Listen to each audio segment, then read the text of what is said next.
Hi everyone, welcome to the Year 6 Parents Information Evening. So my name's Mr Flaherty. I'm going to be head of Year 7 for all of you that are coming up from Year 6 into Year 7 in September. I'm just going to talk about a few different topics just so you know a little bit more about the school. So first of all, communication with home. The first way we communicate with home is class charts, and all of our positive and negative behaviour goes on class charts, and that gets uploaded throughout the day, every single day. There is an app that parents can download and students can download to see how everyone's getting on at school. So that's a really useful way of just keeping up to speed with what's going on day to day in school. We've also got the MyEd app, which again you can download for free from the App Store. The MyEd app, you can communicate with school about if your child is going to be off school for any reason, if they're absent that day. And we're also sending emails or letters home through the MyEd app because we are going to a paperless system from September. I know we've sent a lot of letters out about transition, but from September, all of our communications will be through the MyEd app and through emails.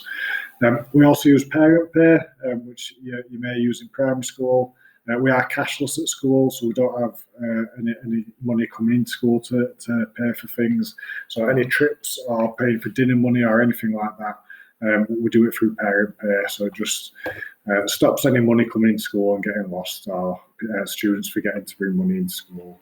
We've also got the student planner, so students can write down the homework in there. Parents can put notes in for teachers, and teachers can put notes in there for parents as well. So we do ask parents to check that on a regular basis just to see if there's any information that's coming home via the planner. So the school day, we have form time each morning, and then we have 5 lessons per day. And then we have 1 break time in the morning for 20 minutes, and we have half an hour lunchtime in the afternoon. For your 5 lessons, as long as we are allowed to, given COVID regulations, you will be able to move around school to different classrooms. This year, Year 7 have had to stay in their classrooms because of COVID, but hopefully we'll be able to move around from next year. So it might be a little bit different from what you're used to at primary school, because I'm sure that you'll stay in one lesson for most of the day at primary school. But when you come up to school, we will give you a tour of the school so you know where everything is, and you don't just get lost. We won't expect you to know where you're going straight away. So different sources of help. So if anyone's struggling in school, we've got loads of different places you can help. The first source is your form tutor. So every morning when you meet your form tutor, if you've got any problems, you can always speak to your form tutor in the morning about it.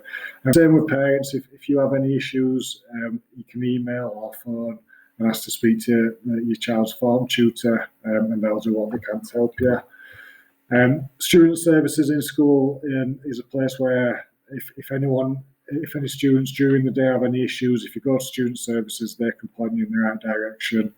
So if you get lost, or if you've lost some of your equipment, or you need to borrow some equipment, student services will help you out with that. There's me, head of year, so if there's anything that your form tutor is not able to deal with at that time, they can pass it on to me, and I will pick that up and deal with that for you. We've also got a wellbeing team in school. They run break time and lunchtime clubs, so if you don't want to go out with the rest of the students at break time or lunchtime, you can go to the wellbeing team. And you'll also see them around school, popping into lessons sometimes and offering support to some of our students. We've also got the Royd's Help email address, which you can see there on the screen. So if anytime any student or parent wants to get in touch with school but isn't quite sure who to speak to, but you've got something that you need help with, if you send an email to that email address there, that will get forwarded on to the right person to help you. We do monitor that email address all the time, even during school holidays. So it's always there if you need it. Now, I'm going to hand over now to Mr. Vane, who's going to talk a bit about the behaviour policy in school. Thank you, Mr. Flaherty. So I'm going to just explain to you a little bit about our behaviour and attendance expectations, and then a little bit about some of the future transition events that we've got coming up to support your child joining us in September. In terms of our behaviour policy, all this information is on our website. We have a very clear stage behaviour policy, so students are really clear of expectations, but also have a chance to reflect if they have got something wrong and make amendments to behaviour before they receive further sanctions. So we have a verbal warning in lesson, a B1 if there's any further incidents, a B2 and then a B3. And a B3 involves a 30-minute detention after school.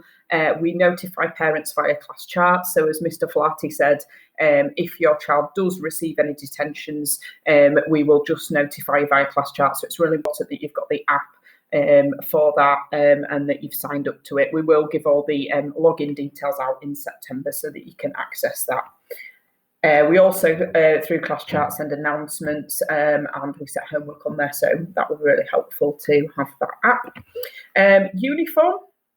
In terms of uniform, we remodelled our uniform in September 2020 in consultation with parents and students, and we're really proud of our uniform, and so are our students.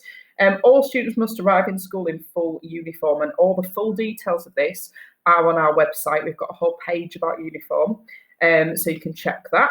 If students have forgotten any part of their uniform, we do have a dedicated student services area where students can borrow that when they come into school in the morning if they need to. We insist that it's shoes that are worn, not black trainers, not pumps, not boots. So it's black leather shoes that students need to wear. We only permit one pair of studded earrings. We don't permit things like acrylic nails or piercings other than one studded earring. Any other jewellery needs to be removed for PE, and we don't permit things like bracelets and other things. It needs to be of a natural colour. So we have a blazer that students should wear at all times, unless a member of staff allows you to take it off in lesson, because it is quite warm at the moment, but we ask that that's back on in the corridors and at lesson changeover. We do have a school jumper that can be worn under the blazer in winter if it's cold.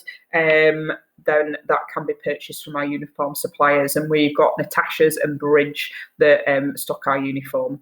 And we will be sending out a letter with some more details on the uniform in September. There's full details about our PE kit on the website, but it is black shorts or black tracksuit bottoms rather than leggings that we should be wearing.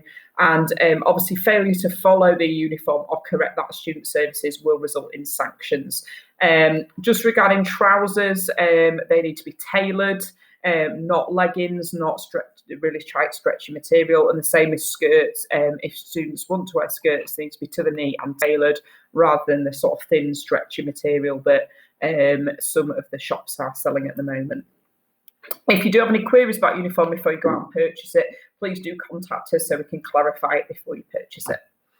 In the student planner, which your child will receive in September, we have something called the homeschool agreement, which sets out as a school what we will do, and our school values are valuing people, supporting personal best. So that's what we want to do in all that we do. There are some expectations for students in terms of work and respecting others and following feedback. And then there is some things as a parent which we ask you to agree to, and that we will be giving a deadline for that to be signed in September once students have the planners. So there are things about attendance in there as well, and obviously our whole school attendance target is 96.5%. In terms of that, going on to our attendance, we have high expectations for attendance to prepare students for World of Work after Year 11, so that we can report on their attendance as part of their reference for college or apprenticeships or sixth form. So we do have that really high percentage that we expect. We do then send out some formal letters if students' attendance falls below that. We do ask that any medical appointments, unless it is a hospital appointment which can't be changed, take place outside of the school day. And if there are any medical appointments, that students are expected to attend school before and afterwards. And we do expect students to attend if they've got minor illnesses. We do have a section of the plan where you can consent to paracetamol and other things being given. So that's our expectations outlined on that screen there. We do ask that parents notify us if their child's not in school, and we will provide details in a letter going out before the summer holidays of the number to contact. And we do also expect students to be punctual, and we publish in the time students need to be in school for, and there are detentions if students are late to school. In terms of our rewards, because I've obviously talked about consequences, we do really want to reward students for achieving their personal best. That could be within lessons, it could be being part of one of our sports teams, it could be helping at an open evening, it could be helping a student or a member of staff. So we do really like to celebrate that success. And we do, as Mr. Schofield has outlined in his video that's on our website, have an extensive extracurricular and leadership programme, which again we want to celebrate students getting involved with. We devised our reward policy in conjunction with teachers and students to make sure that it's fit for purpose. So we're constantly reviewing that to fit with what students are telling us meets their needs. So we have things like celebration assemblies at the end of each half term. The head of year issues things like attendance awards, achievement point certificates, form tutors nominate students, heads of year, and we have certificates of progress and effort. So lots of opportunities to receive rewards. In terms of further transition events coming up, we are currently, myself and Mr. Flaherty, meeting with all the primary schools to gather more information about the curriculum that your child may have followed and to find out more about your child and their interests. Mr. Flaherty will also be visiting all our primary schools to introduce himself to students before the end of June. We will have a transition morning and we'll write to parents of those students involved for any students who are the only one coming from their primary school, just so they've had a chance to meet some of the people and they're not arriving on our whole year group transition day on the 7th of July not knowing anybody. Mrs. Canetti, our Senko, or Mrs. Borg, who's our teacher in charge of specialist provision, will contact any parents of children with EHCPs just to arrange some additional transition. As I said, we've got a whole year group transition day on the 7th of July where students will come to Royds Hall at the start of the day and will be in their primary school bubble during the day, but we'll get to have a tour of the school and meet some key members of staff. And we will again provide details of that in the next couple of weeks. So they will come in their primary school uniform and we will provide lunch. There will be several letters going out before the summer term with lots of information about uniform, about equipment and all the things that you need to know before the summer term. And we plan to hold an information evening and a settling in parents evening early in September. So you will have a chance to ask any more questions then. So just a couple of things there about the transition day, but I've already outlined those. So that'll be an opportunity for your child to come and experience the school.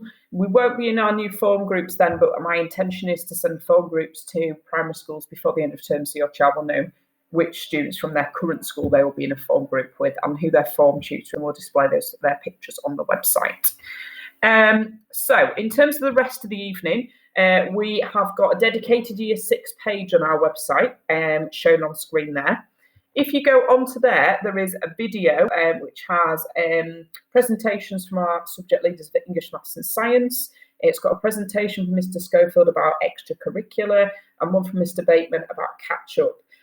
So that video is about 25 minutes long. You can obviously watch it in sections at your leisure and there will be hopefully answers to all your questions in there related to those areas. And if you do have any further questions, please do not hesitate to contact school reception or myself or Mr. Flaherty to ask any of those questions that you might have. Hope you have a great rest of your evening and we look forward to working with you in the future and meeting your child on the 7th of July. Thank you. Bye.